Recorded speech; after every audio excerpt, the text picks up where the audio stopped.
ಇವತ್ತಿನ ತೀರ್ಪು ಒಂದು ಐತಿಹಾಸಿಕ ತೀರ್ಪು. ನಮಗೆಲ್ಲ ಗೊತ್ತಿದೆ, 15/6/2016ರಲ್ಲಿ ಧಾರವಾಡ ಜಿಲ್ಲಾ ಪಂಚಾಯತ್ ಸದಸ್ಯ ಯೋಗೇಶ್ ಗೌಡ್ರ ಒಂದು ಭೀಕರ ಕೊಲೆ ಅವರದ್ದೇ ಆದ ಉದಯ ಜಿಮ್ಮಲ್ಲಿ ಜರುಗುತ್ತೆ. ಆ ನಂತರ ಧಾರವಾಡ ಪೊಲೀಸರು ಇನ್ವೆಸ್ಟಿಗೇಷನ್ ಮಾಡಿ ಈ ಕೇಸಿನ ಒಂದನೇ ಆರೋಪಿ ಬಸವರಾಜ್ ಮುತ್ತಕ್ಕಿ ಮತ್ತು 5 ಜನರ ಮೇಲೆ ಚಾರ್ಜ್ ಶೀಟ್ ಹಾಕಿದರು.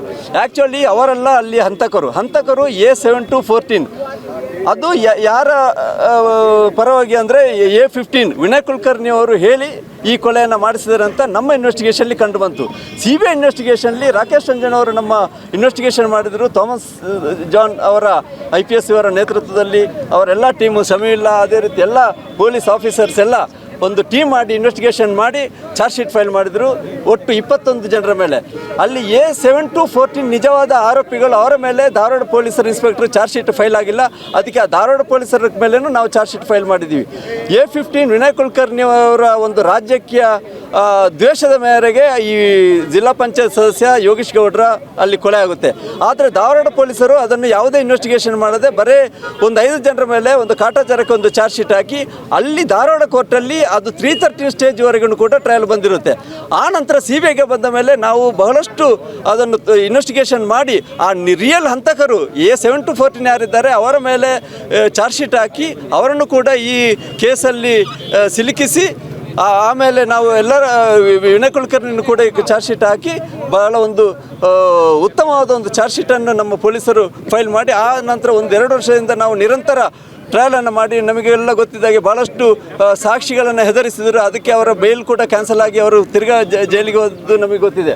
ಆದ ಕಾರಣ ಎಲ್ಲ ಈ ಆರೋಪಿಗಳನ್ನು ನಾವು ಒಂದು ವಿಶೇಷವಾದ ತನಿಖೆ ಮಾಡಿ ಚಾರ್ಜ್ ಶೀಟ್ ಹಾಕಿ ನಮ್ಮ ಎಲ್ಲ ಟೀಮು, ಹೇಮಾ ಇರ್ಬೋದು ಅಥವಾ ಎಲ್ಲ ಬಾಲಾಜಿ ಫ್ರಾನ್ಸಿಸ್ ಇದ್ದಾರೆ, ಎಲ್ಲ ನಮ್ಮ PPs ಒಂದು ಟೀಮ್ ಮಾಡಿ ಎಲ್ಲ ಪೊಲೀಸ್ ಆಫೀಸರ್ಸ್ ನಮಗೆ ಫುಲ್ ಸಪೋರ್ಟ್ ಮಾಡಿ ಭಾಳ ಒಂದು ಸ್ಟ್ರಾಂಗ್ ಫೈಟ್ ಕೊಟ್ಟು ಈ ಕೇಸನ್ನು ನಾವು ಗೆದ್ದಿದ್ದೀವಿ. ಅದಕ್ಕೆ ಮಾನ್ಯ ನ್ಯಾಯಾಧೀಶರು ಇವತ್ತು ಒಂದು ಜೀವಾವಧಿ ಶಿಕ್ಷೆ, ಡಬಲ್ ಜೀವಾವಧಿ ಶಿಕ್ಷೆ 302 ಹಾಗೆ ಕಾನ್ಸ್ಪಿರಸಿಗೆ ಡಬಲ್ ಜೀವಾವಧಿ ಶಿಕ್ಷೆ ಹಾಗೂ ಈ ಕುಟುಂಬಸ್ಥರ ಮಕ್ಕಳಿಗೆ ಹಾಗೂ ಅವರ ಅಣ್ಣ ತಮ್ಮ ಗುರುನಾಥ ಗೌಡರಿಗೆ 16 ಲಕ್ಷ ಕಂಪನ್ಸೇಷನ್ ಕೊಡಬೇಕು, ಪರಿಹಾರ ಕೊಡಬೇಕಂತ ಒಂದು ಉತ್ತಮವಾದ ಆರ್ಡರ್ ಮಾಡಿದ್ದಾರೆ.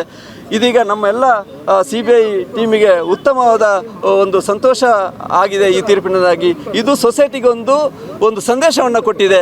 ಧಾರವಾಡ ಕೋರ್ಟಲ್ಲಿ ಅವರು ಯಾವ ರೀತಿ ಎಲ್ಲ ವಿಟ್ನೆಸ್ಸನ್ನು ಇನ್ಫ್ಲೂಯೆನ್ಸ್ ಮಾಡಿ ಹಾಸ್ಟೆಲ್ ಮಾಡಿ ಆ ಕೇಸನ್ನು ಮುಗಿಸಲಿಕ್ಕೆ ನೋಡಿದರೆ ಅದರ ಉಲ್ಟಾ ಆಗಿ ಈ ಕೇಸನ್ನು ನಾವು ಯಶಸ್ವಿಯಾಗಿ ಮಾಡಿ ಎಲ್ಲ ವಿಟ್ನೆಸ್ಸನ್ನು ಥ್ರೆಟನ್ ಮಾಡಿದರೂ ಕೂಡ ಅವರು ನಮಗೆ ಸಪೋರ್ಟ್ ಮಾಡಿದ್ದಾರೆ, ತುಂಬ ಚೆನ್ನಾಗಿ ಎವಿಡೆನ್ಸ್ ಕೊಟ್ಟರು. ಆದ ಕಾರಣ ಈ ಕೇಸು ನಮಗೆ ಒಂದು ಯಶಸ್ವಿಯಾಗಿ ಒಂದು ಅಂತಿಮವಾಗಿ ಕನ್ವಿಕ್ಷನ್ ಆಯಿತು. ಈ ಎಲ್ಲ ನಮ್ಮ CBI ಟೀಮ್ ಇದಕ್ಕೆ ಬಹಳಷ್ಟು ಶ್ರಮಪಟ್ಟು ಕೆಲಸ ಮಾಡಿದ್ದಾರೆ. ಯಾವ ಅಂಶಗಳನ್ನು ಪರಿಗಣನೆ ಮಾಡಿ ಒಂದು ತೀರ್ಪನ್ನು ಈ ತೀರ್ಪು So far we have not gone through the judgment, so we can't say now. After going to judgment only we can say. Because whatever evidence available court has considered. Main ನಮಗೆ ಎಪ್ರೂವರ್ ಎವಿಡೆನ್ಸ್ ಒಂದು ದೃಕ್ಸಾಕ್ಷಿಗಳು, eye witness ಮತ್ತೆ CDR tower location, CCTV footage. ನಮಗೆ main evidence ಈ ಅಲ್ಲಿ post office ಹತ್ತಿರ, Dharwad post office ಹತ್ತಿರ ಒಂದು CCTV footage ಇತ್ತು. ಆ ಫುಟೇಜಲ್ಲಿ ಆರೋಪಿಗಳು ಅಲ್ಲಿಂದ ಈ ಆಯುಧಗಳನ್ನೆಲ್ಲ ತಗೊಂಡು ಓಡುವುದಂತೂ ಕ್ಲಿಯರ್ ಆಗಿತ್ತು. ಅದನ್ನು ಧಾರವಾಡ ಪೊಲೀಸರು ಪರಿಗಣಿಸಿಲ್ಲ. ನಾವು ತಗೊಂಡು ಅದನ್ನು ನೋಡುವಾಗ ನಮಗೆ ಗೊತ್ತಾಯ್ತು ಯಾರಲ್ಲಿ ರಿಯಲ್ ಆರೋಪಿಗಳಂತ. ಇದು ಮೈನ್ ಎವಿಡೆನ್ಸ್ ನಮಗೆ CCTV ಫುಟೇಜ್. ಸರ್, ಮತ್ತೆ ಶಾಸಕರ ಇನ್ವಾಲ್ವ್ಮೆಂಟ್ ಬಗ್ಗೆ ಇರುವಂಥದ್ದು ಅಂಶಗಳೇನು ಸರ್? ಅದನ್ನು ಅವರು ಬೆಂಗಳೂರಿಗೆ ಬಂದು ಮುತ್ತಗಿ ಜೊತೆಗೆ ಮಾತನಾಡೋದು, ಅವರದ್ದು ಟವರ್ ಲೊಕೇಶನ್, CDR ಅಲ್ಲಿ ಅವರು ನಿರಂತರವಾಗಿ ಮುತ್ತಗಿ ಜೊತೆ ಸಂಪರ್ಕ, ಇದನ್ನು ಮುತ್ತಗಿ ಅವರ ಎವಿಡೆನ್ಸಲ್ಲಿ ಎಲೆಯಾಗಿ ಅವರು ಬಿಚ್ಚಿಟ್ಟಿದ್ದಾರೆ. ಅವರು ಏರಿಯಾಗೆ ಸಪೋರ್ಟ್ ಮಾಡಿದ್ದಾರೆ, ಎಷ್ಟು ದುಡ್ಡು ಕೊಟ್ಟರು ಎಲ್ಲ ಮುತ್ತಗಿ ಕ್ಲಿಯರಾಗಿ ಹೇಳಿದ್ದಾರೆ. ಅದು ನಮಗೆ ಮೈನ್ ಎವಿಡೆನ್ಸ್, ಎಲ್ಲ apart from other CDR and other documentary evidence. CDR, approval evidence, CDR and CCTV footage is the main and eyewitness. These are the main evidence before this honorable court. ಈ ಕೇಸಿಗೆ ಸಂಬಂಧಪಟ್ಟ ಹಾಗೆ ನಿಮ್ಮ team ಮೇಲೆ ಪ್ರಭಾವ ಬೀರುವಂಥದ್ದಾಗಲಿ ಒತ್ತಡ ಏನಾದರೂ ಬಂದಿತ್ತಾ? ನಮ್ಮ ಟೀಮ್ ಮೇಲೆ ಪ್ರಭಾವ ಇಲ್ಲ, ಆದರೆ ವಿಟ್ನೆಸ್ ಮೇಲೆ ಬಹಳಷ್ಟು ಪ್ರಭಾವ ಬೀರಿದ್ರೆ ಅದಕ್ಕೆ 2-3 ಜನರದ್ದು ಬೇಲ್ ಕ್ಯಾನ್ಸಲ್ ಆಯಿತು. ಬೇಲ್ ಕ್ಯಾನ್ಸಲ್ ಆಗಿ ಸುಪ್ರೀಂ ಕೋರ್ಟಿಂದ ತಿರ್ಗಿ ಅವರಿಗೆ ಬೇಲ್ ಆಗಿ 2 ತಿಂಗಳ ಒಳಗೆ ಈ ಕೇಸಿನ ಜಡ್ಜ್ಮೆಂಟ್ ಮಾಡಬೇಕಂತ ಡೈರೆಕ್ಷನ್ ಕೊಟ್ಟರೆ ಆ ಪ್ರಕಾರ ಆಗಿದೆ. ಎಷ್ಟು ಥ್ರೆಟನ್ ಮಾಡಿದರೂ ವಿಟ್ನೆಸ್ ಕೆಲವರು ನಮಗೆ ಸಪೋರ್ಟ್ ಮಾಡಿದ್ದಾರೆ, ಹೇಳಿದ್ದಾರೆ. ಈಗ ಜೀವಾವಧಿ ಶಿಕ್ಷೆ, ಜೀವಿತಾವಧಿ ಶಿಕ್ಷೆ ಏನು ಡಿಫ್ರೆನ್ಸು? ಜೀವಾವಧಿ ಶಿಕ್ಷೆ ಅಂದರೆ ಟಿಲ್ ಇಸ್ ನ್ಯಾಚುರಲ್ ಡೆತ್. ಈ ರೆಮಿಷನ್ ಮಾಡೋ ಪವರ್ ಇರೋದು ಗೌರ್ಮೆಂಟಿಗೆ. ಅದು after 14 years government and constitution court ಮಾತ್ರ ಇದು ಮಾಡ್ಬೋದು. ಇಲ್ಲಾಂದರೆ ಅವರು ಟಿಲ್ ನ್ಯಾಚುರಲ್ ಡೆತ್ ಅದು ಗೌರ್ಮೆಂಟ್, ಅದು ಗೌರ್ಮೆಂಟ್ ಡಿಸ್ಕ್ರಿಷನ್, ಗೌರ್ಮೆಂಟ್ ಇದ್ದು ಪವರ್. ಕೋರ್ಟ್ ಇದಲ್ಲ, ಈ ಸೆಕ್ಷನ್ ಪ್ರಕಾರ ಟಿಲ್ ಈಸ್ ನ್ಯಾಚುರಲ್ ಡೆತ್ ಈ ಶುಡ್ ಬಿ ಇನ್ ಜೈಲ್. ಅಂದ್ರೆ ಸಾಯೋವರೆಗೂ ಜೈಲಲ್ಲಿ ಇರಬೇಕು ಅಂತಾರ? ಹೌದು ಹೌದು ಹೌದು, ಟಿಲ್ ಇಸ್ ಲೆಫ್ಟ್ ಹೌದು, ನಾವು ಕೇಳಿದ್ದದೆ